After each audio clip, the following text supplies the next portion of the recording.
Terserah kalian mau kalian percaya sama Opung Parbelak atau sama Opung Ferdinand. Terserah.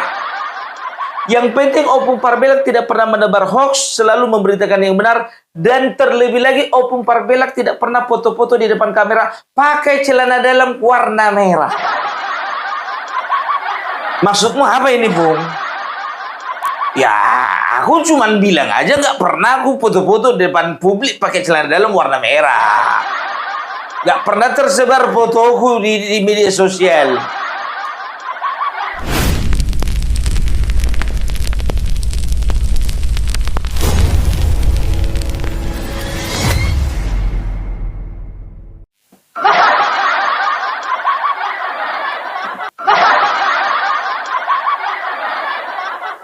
Kau siapa? Ngapain kau di sini? Pakai baju hitam aku, pakai baju hitam kau. Pakai kumis aku, pakai kumis kau. Ada yang kenal samanya ini? PDIP? Anggota dewan? Bukan. Jadi ngapain dia di PDIP? Kalau gak jadi barang itu ngapain kau di situ? Jadi sekali lagi ya, yang namanya Ferdinand Huta-Hayan sudah menyebarkan hoax. Ya, ini dia. Kita langsung aja. Memperkeruh suasana. Itu aja kerjanya sekarang. Ya, cari sampingan dia. Kepikiran nggak teman-teman sekalian, sudah berapa lama Prabowo dengan Jokowi tidak bertemu? Setelah pada awal-awal pemerintahan dari Pak Prabowo Subianto, kita menyaksikan bagaimana Prabowo dengan Jokowi sangat rutin bertemu. Bahkan dalam seminggu bisa 2 kali. Dan sekarang sudah berbulan-bulan Prabowo dengan Jokowi terlihat tidak pernah bertemu. Terlebih setelah pertemuan antara Pak Prabowo Subianto dengan Bu Megawati Soekarno Putri di Teuku Umar. Tapi sebelum itu sudah mulai tidak ada pertemuan antara Prabowo dengan Jokowi. Dan di barat ada Aceh yang sekarang memanas karena keputusan Tito Karnavian memasukkan 4 pulau yang selama ini diklaim di wilayah teritorial Aceh dimasukkan ke wilayah Sumatera Utara. Nah, kalau kita melihat ini, sepertinya ini adalah sebuah strategi politik balasan dari kelompok geng Jokowi, geng Solo, terhadap diamnya Pak Prabowo Subianto atas surat Forum Purnawirawan TNI yang ingin memakzulkan Gibran, dan diamnya juga Pak Prabowo Subianto terkait ijazah palsu yang dituduhkan kepada Pak Jokowi. Nah, ini ada beberapa benang merah yang menurut saya layak kita analisis. Prabowo Subianto dengan Jokowi sudah tidak bertemu. Prabowo diam terkait tuduhan ijazah palsu Jokowi. Prabowo diam terhadap Forum Purnawirawan TNI yang mengusulkan pemakzulan Gibran. Dan terlihat bahwa Luhut sudah turun tangan juga soal ijazah. Bahlil melakukan polemik di wilayah Papua yang semakin memanas sekarang. Tito melakukan blunder dan membuat panas wilayah barat Indonesia di Aceh. Saya melihat ini adalah sebuah rekayasa politik yang dirancang untuk menciptakan instabilitas politik bagi pemerintahan Prabowo Subianto, yang bagi geng Solo, geng Jokowi, terlihat Prabowo mulai meninggalkan Jokowi. Mereka secara matang menyusun strategi ini, memuat kandungan konflik untuk Prabowo dan PDI Perjuangan. Mengapa? Karena Bupati Tapanuli Tengah adalah Masinton Pasaribu yang kader PDI Perjuangan.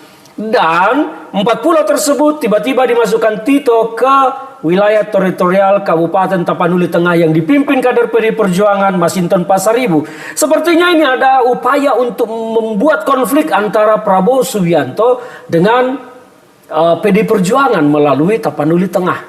Ini menurut saya adalah sebuah rekayasa dan rancangan politik yang licik. Rekayasa dan rancangan politik yang licik. Makanya licik kau biar bisa jadi anggota dewan. Hah? Licik, licik, licik. Sekarang begini ya. Yang pertama yang dia soroti katanya, kalian sadar tidak bahwasannya Bapak Joko Widodo dan juga Bapak Prabowo sekarang sudah tidak bertemu, udah jarang bertemu. Dulu bisa seminggu 2 kali, sekarang udah jarang. Sekarang begini ku tanya dulu sama kau. Kalau Bapak Prabowo kerjanya cuma jumpa Bapak Jokowi, ketemu lagi, jumpa lagi, pisah lagi, jumpa lagi, pisah lagi. Kapan kerjanya? Ya wajar itu di awal-awal beliau itu menjadikan Bapak Joko Widodo sebagai tempat bertanya. Ya, beliau, ya Bapak Prabowo mungkin diskusi ya tentang kementerian ini, kementerian ini, kementerian ini, kementerian ini. Beliau juga diskusi tentang program ini, program ini, program ini, program ini. Beliau juga berdiskusi mana PSN yang layak untuk dilanjutkan dan juga PSN yang layak untuk dihentikan. Kan begitu. Ya, satu-satunya hal yang nggak pernah yang dibicarakan Bapak Prabowo dan juga Bapak Joko Widodo itu berbicara mengenai kau. Nggak tertarik orang itu ngomongin kau. Oke, bos. Banyak yang mau dibahas kan begitu. Nah, kalau berbicara sekarang udah jarang bertemu, kan ada telepon. Jadi mau kau sangkal itu, kan begitu. Kenapa mereka itu bertemu? Jadi ada kesan bahwasanya Bapak Prabowo ingin menunjukkan kepada publik bahwasanya benar loh, kita itu sebagai pemerintahan yang melanjutkan program-program Bapak Joko Widodo sebelumnya. Benar loh, ternyata sebetulnya Bapak Prabowo dan Bapak Joko Widodo itu masih tetap solid ya. Benar loh, bahwasanya Bapak Prabowo dan dengan Bapak Joko Widodo tidak seperti yang diberitakan di luaran sana, makin lama makin renggang, seperti yang diberitakan oleh orang-orang PDIP, termasuk kau. Kemarin jadi anggota dewan menang nggak? Sok ngurusin presiden kau, nasibmu aja nggak bisa kau urus. Itu dia, ya jadi jangan pernah kau belok-belokkan ya. Karena memang itu kerjaan kalian dari dulu, memframing ya, memframing bahwasanya Bapak Prabowo dan Bapak Joko Widodo ya sedang dalam keadaan renggang. Dan dari dulu sampai sekarang usaha kalian itu gagal total. Salah ngomong. Gagal total. Nah, sekarang begini, ku bilang sama kalian, jangan percaya dengan omongan ini ya. Kalau dibandingkan dengan Opung Parbelak dengan Ferdinand Huta Hayan, yang lebih tahu bagaimana kondisi hubungan Bapak Prabowo dengan Bapak Joko Widodo itu Opung Parbelak dibandingkan dengan Opung Huta Hayan. Jangan percaya kalian ya, kami sudah sering sekali berjumpa dengan Bapak Joko Widodo dan juga orang-orang di dalam lingkaran beliau ya. Bisa dikatakan Opung Parbelak juga bisa mempunyai komunikasi dengan orang-orang tertentu, memastikan bahwasanya Bapak Prabowo dan Bapak Joko Widodo sampai saat ini baik-baik saja. Jadi kau nggak perlu sok tahu Ferdinand, karena kau orang PDIP, kau bukan orang Gerindra, kau bukan juga orang lingkaran Jokowi, kau bukan ajudan Bapak Jokowi. Jadi nggak perlu ya kau panas-panasi suasana. Dari dulu framingmu begitu. Framing kalian begitu. Satu komplotan kalian.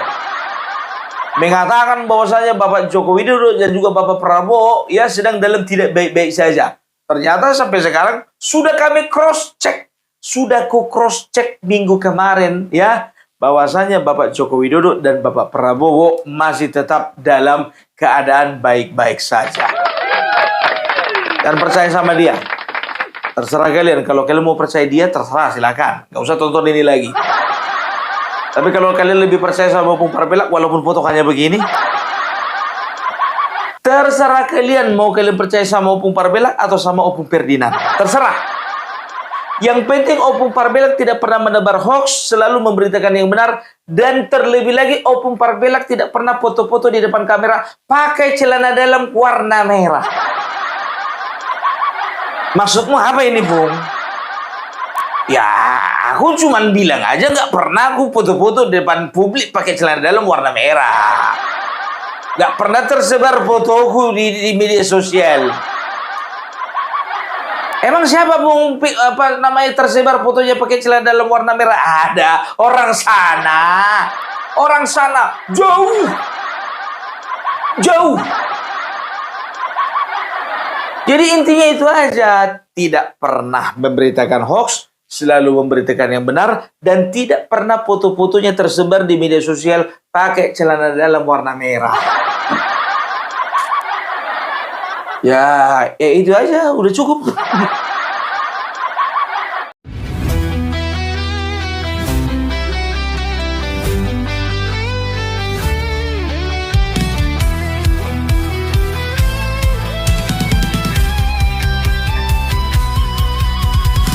Dari utara sampai ke timur, suara jujur kini bergema.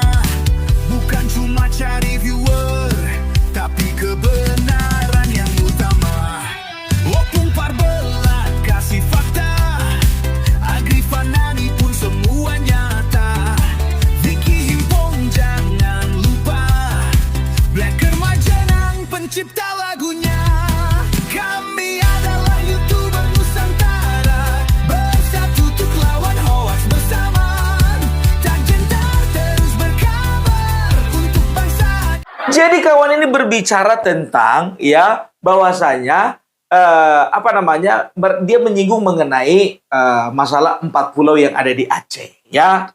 Dia mengatakan bahwasanya Mendagri Tito Karnavian itu dengan sengaja mengeluarkan keputusan yang menyatakan bahwa 4 pulau itu adalah milik Sumatera Utara. Kan begitu. Nah, ini adalah langkah awal dari geng Solo sebagai tindak balas dendam. Karena apa? Karena Bapak Prabowo sampai sekarang itu diam masalah ijazah Bapak Joko Widodo, dan diam mengenai isu pemakzulan yang dilakukan oleh Forum TNI Purnawirawan. Kan begitu.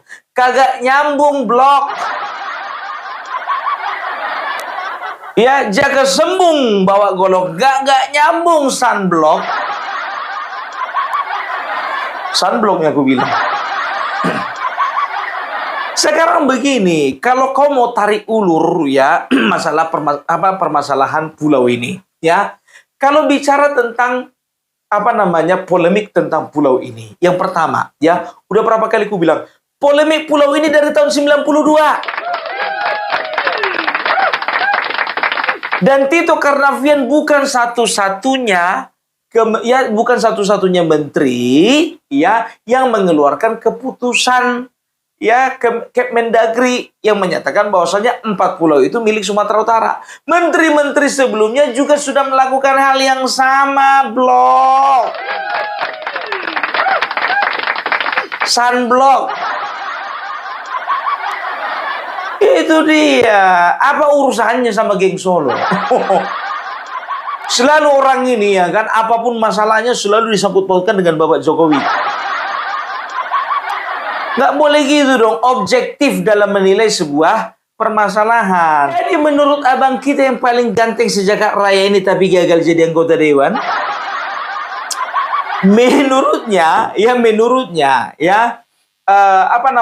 pengesahan yang dilakukan oleh Tito Karnavian sebagai Mendagri terhadap 4 pulau, Pulau Panjang, Pulau Lipan, Mangkir Gadang, Mangkir Kete, menjadi bagian dari Sumatera Utara, ini adalah bentuk perlawanan dari geng Solo terhadap Bapak Prabowo. Karena apa?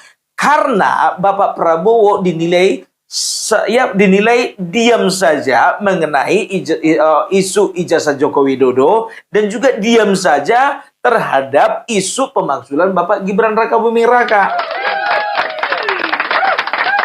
Kan begitu, Kenapa aku katakan, kenapa dia katakan ini adalah bentuk perlawanan? Karena begini, ada usaha dari geng Solo, untuk membenturkan antara Bapak Prabowo dengan PDIP. Loh, kok bisa begitu? Apa hubungannya? Karena Kabupaten Tapanuli Tengah dipimpin oleh kader PDIP, yaitu Masinton Pasaribu. Kagak nyambung blok, jaga sembung bawa sunblock. Kagak nyambung golok. Sekarang begini, nggak usah sangkut pautkan lah, nggak usah sangkut pautkan. Itu udah terlalu lari, itu terlalu lari. Sekarang begini, ya permasalahan selama ini itu yang paling besar itu antara pemerintah pusat dalam hal ini dalam Kemendagri, setelah itu Pemda Sumut, setelah itu Pemda Aceh, kan begitu. Kalaupun ada keterlibatan Kabupaten Tapanuli Tengah, Kabupaten Aceh Singkil itu hanya sedikit. Yang paling bertanggung jawab atas masalah ini bukan kabupatennya, bukan bupatinya, tapi gubernurnya. Sunblock. Nah, yang paling disorot ini kan gubernurnya, bukan Masinton. Jadi mau kau bilang Bapak Prabowo sedang dibenturkan dengan gubernurnya? Gubernurnya itu orang Gerindra. Walaupun beliau menantunya Bapak Jokowi, dia itu kader Gerindra. Masa mau dibentur-benturkan ketua umum Gerindra sama kader Gerindra? Kalah apa? Jangan terlalu jauh. Ya itu udah kejauhan itu dari Bapak Prabowo, ya apa namanya, dibenturkan dengan PDIP. Ya kan begitu. Lewat siapa? Lewat Masinton. Siapa dia? Bupati. Bupati. Mana bisa kau bikin head to head antara Bapak Presiden dengan Bupati? Tapi ngomong-ngomong, Bupati itu sekarang anggotanya si apa kan? Bobi kan? Ya kan? Yang kemarin kalau nggak salah ini Bupati Tapanuli Tengah Masinton Pasaribu, itu ngejek-ngejek abang iparnya si Bobi ini. Woi Samsul. Oh, ternyata dia sekarang jadi anggotanya si Bobi. Harus gini dia sama Bobi. Siap. Harus gini juga dia sama si Samsul katanya itu. Gue tengok udah mesra, ya kan? Udah nggak bisa lagi begini lagi si Masinton itu ngomong sama Mas Bobi. Udah begini dia jalan samping. Udah di belakangnya jalan sekarang. Mana bisa main-main lagi. Oh, Mas Bobi itu, ya Bang Bobi itu bosnya Masinton sekarang. Ini katanya ada usaha membenturkan antara Bapak Prabowo dengan PDIP karena Tapanuli Tengah dipimpin oleh kader kader merah. Kagak ngaruh. Sekarang begini, ya kan? Kalau itu karena Masintonnya itu bupatinya ya kan begitu. Nah sekarang begini, permasalahan ini kan dari tahun 92 ya kan begitu. Kemendagri ini yang menyatakan bahwasannya Ampak Pulau itu menjadi bagian dari Sumatera Utara, bukan cuma Kemendagri yang dikeluarkan oleh Bapak Tito Karnavian mulai dari zaman Raja Inal Siregar. Mulai dari zaman Mendagrinya waktu itu Rudini.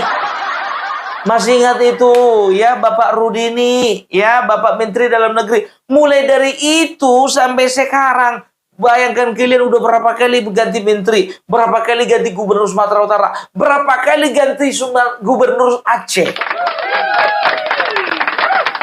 Gitu loh, gak ada hubungannya, gak ada hubungannya sama geng Solo. Kalian umum-umumkan Ampak Pulau ini dengan geng Solo. Aduh, pantaslah kau nggak jadi anggota dewan, kawan. Segitunya rupanya analisamu. Kalau mau menyesatkan pikiran orang, gitu pakai data. Pakai data. Ini kok nggak baca data dulu? Langsung kau bilang, usaha geng Solo untuk membentur-benturkan antara Bapak Prabowo dengan Jokowi. Bapak dengan Bapak Prabowo, Bapak Prabowo dengan PDIP, ya kan? Ya, itu dia. Ya, sekarang begini, kita masuk ke masalah ijazah palsu, ya. Sekarang dengarkan dulu, dengarkan. Dengar. Baik-baik, pasang telinga. Kau bilang apa tadi? Ya, Bapak Prabowo diam saja mengenai ijazah Bapak Joko Widodo. Sekarang begini, ya, Bapak Prabowo lagi fokus ngurusin masalah bangsa dan negara, bukan fokus ngurusin masalah ijazah. Kelas Bapak Prabowo itu bukan otaknya otak Roy Suryo, enggak. Otaknya itu bukan kayak otaknya si Rismon, enggak. Otak Bapak Prabowo itu nggak pernah fokusnya itu cuman ijazah doang kayak Siti Bang, enggak. Untuk apa diurusin masalah ijazah Bapak Joko Widodo? Kan begitu. Maaf lah, sorry lah ya. Nggak usah bawa Bapak Prabowo dah, nggak usah. Bawa aja Opung Parbela, selesai itu semua.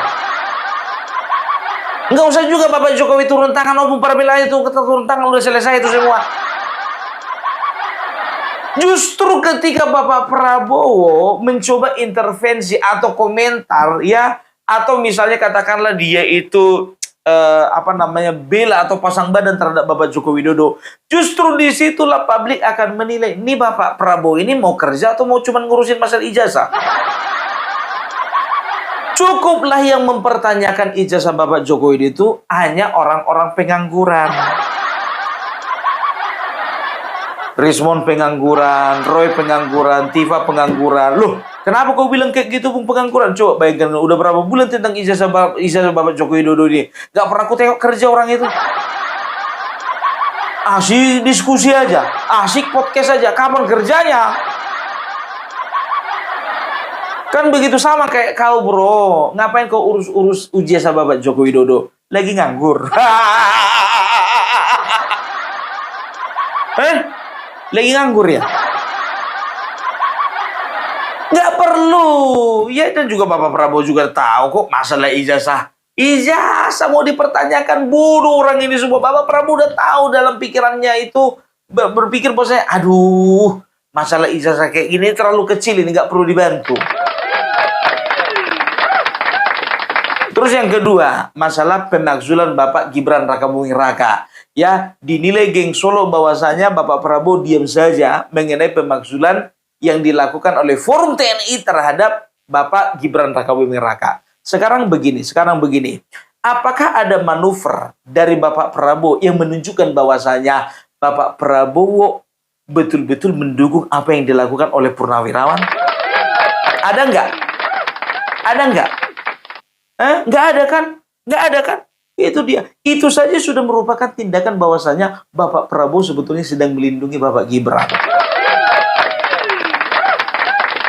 Diam aja Bapak Prabowo, nggak usah komentar. Diam aja. Diam itu artinya apa? Artinya berhati-hati. Makanya Purnawirawan sampai sekarang udah nggak ada yang bersuara lagi kan? Justru ketika Bapak Prabowo diam, di situ mereka perlu hati-hati. Ingat, tentara itu serangan senyap itu biasanya lebih berbahaya daripada serangan terang-terangan. Apalagi serangan yang membabi buta tapi nggak tahu arah kemana senapannya itu diarahkan. Kok gini kumis gue? Ya, itu dia. Ya, jadi nggak ada alasan kalau mau kau bilang katanya Bapak Prabowo diam aja. Enggak. Justru di dalam diam itu dia bergerak. Itu dia. Jadi nggak ada alasan. Alasanmu itu nggak cukup kuat itu.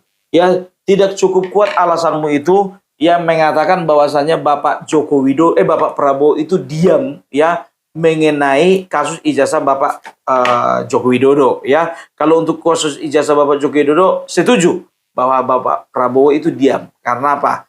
Karena nggak terlalu penting mengurusi ijazah Bapak Joko Widodo. Bukan Bapak Joko Widodonya nggak penting sama Bapak Prabowo. Karena asal ijazah, apa itu loh? Kecil. Tapi kalau masalah Bapak Gibran jangan dibilang cuma diam. Ya kan? Coba yang pertama nih ya. Yang pertama beliau itu pernah komentarkan mengenai pemakzulan Bapak Gibran Rakabuming Raka. Ya, ada itu ya. Yang kedua, beliau sudah menurunkan Wiranto. Ada statement Wiranto kan bahwasanya dihormati, ya kan? Kalau untuk masalah pemakzulan ini dihormati, karena itu adalah hak aspirasi. Tapi tidak menutup kemungkinan bahwasanya ini tidak akan terrealisasi. Baru berikutnya, masih ingat? Dasko ketika ditanya wartawan, Pak, bagaimana menurut Bapak masalah pemakzulan Bapak Gibran Rakabuming Raka? Loh, kayaknya saya nggak tahu ya, ada surat. Golkar begitu juga pasang badan untuk Bapak Gibran, kan begitu. Jadi nggak ada yang perlu ditakutkan. Makanya sampai sekarang coba lihat, ada DPR bergerak. Nggak ada. DPR nggak bergerak itu, ya. Makanya aku bilang, ya kan, seseorang itu akan lebih berbahaya serangannya ketika senyap daripada terang-terangan. Coba bayangkan kalian ya, menandatangani surat pemakzulan yang kemarin, ikut lagi Bapak Trisno. Enggak ikut. Dari situ aja kita udah tahu sebetulnya sudah semakin banyak orang yang meninggalkan mereka. Itu loh, ini geng Solo marah. Karena Bapak Prabowo diam saja mengenai ijazah Bapak Jokowi. Karena Bapak Prabowo diam saja mengenai ijazah pemakzulan Bapak Gibran. Kesimpulanmu itu terlalu kerdil. Enggak aja kau. Tahap apa aja kerjamu. Pantas lah aku nggak bisa ikuti Dewan kau. Cuma itu aja pikiran. Lagian jujur aja gue bilang ya kawan ini. Entah kenapa, entah berada di mana orang ini. Kawan ini. Apa dia itu berada di pihak diri sendiri atau berada di pihaknya PDIP. Bersuara untuk PDIP. Karena gini. Sekalipun nggak pernah ini ku tengok ini nongkrong gabung sama yang namanya Deddy Sitorus, Adriana Pitupulu dan lain-lain. Main sendiri terus. Nggak pernah gitu bikin statement pernyataan bersama gitu kan, bersama-sama kan gitu kan. Lagi juga orang udah tahu juga ini kualitasnya si Ferdinand kan begitu. Nggak usah aja itu, malas aku liatnya itu kan begitu. Anda bisa dipegang omongannya itu, kemarin Demokrat, sekarang PDIP, besok mana tahu ke Golkar dia. Bisa jadi itu penilaian kawan-kawan. Makanya aku rasa kawan-kawanmu aja nggak percaya sama kau, apalagi yang lain. Gak pernah, pernah kalian tengok dia ngumpul bareng, bikin statement barengan sama Adriana Pitupulu, barengan sama si Deddy Sitorus, barengan sama Guntur Romli. Gak pernah. Udahlah ya, jadi itu kan analisa dia. Dikatakan apa? Ya ini analisa saya. Kalau diterima ya silakan, kalau nggak terima juga silakan. Kan begitu. Kebanyakan nggak diterima. Ya, itu udah jelas ya. Tidak ada ya, dia katakan tadi apa? Bapak Prabowo dan Joko Widodo sudah mulai menjauh. Tidak, sama sekali tidak. Aku sudah cross check. Yang kedua, masalah penetapan 40 menjadi bagian dari Sumatera Utara itu adalah bentuk perlawanan dari geng Solo terhadap Bapak Prabowo. Ku bilang sama sekalian, sudah terpatahkan semuanya. Mau bawa masalah apa lagi dia? Ya sebetulnya video itu ada juga masalah tambang, cuma terlalu panjang ya, dan juga nggak terlalu penting untuk kita bahas.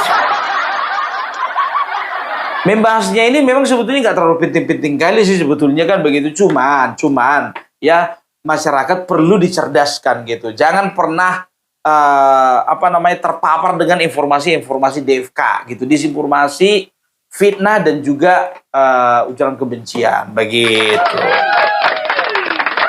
Oke, jadi itu dulu dari Opung Parbelak ya. Salam NKRI dan ingat pesanku ya, ingat pesanku. Percayalah kepada orang yang bekerja, jangan pernah percaya sama pengangguran. Udah jelas sekalian, percayalah sama orang yang bekerja, jangan pernah percaya sama pengangguran. Salam NKRI harga mati.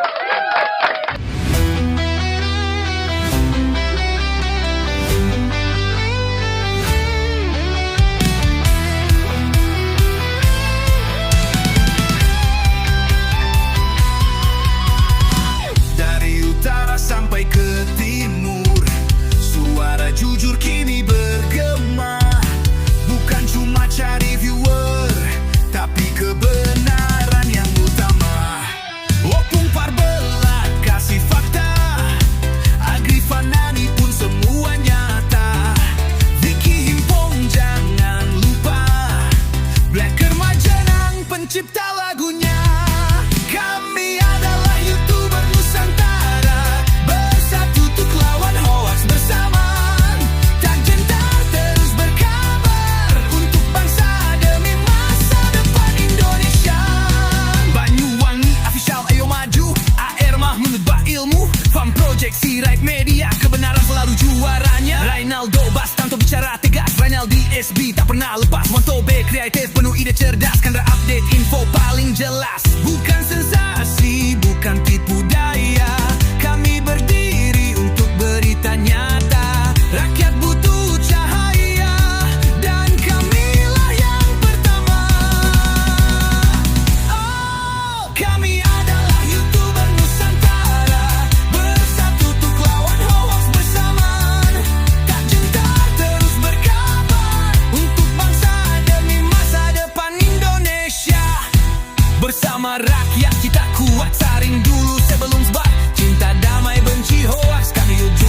cinta Indonesia. Kami Jokowi Lovers bersama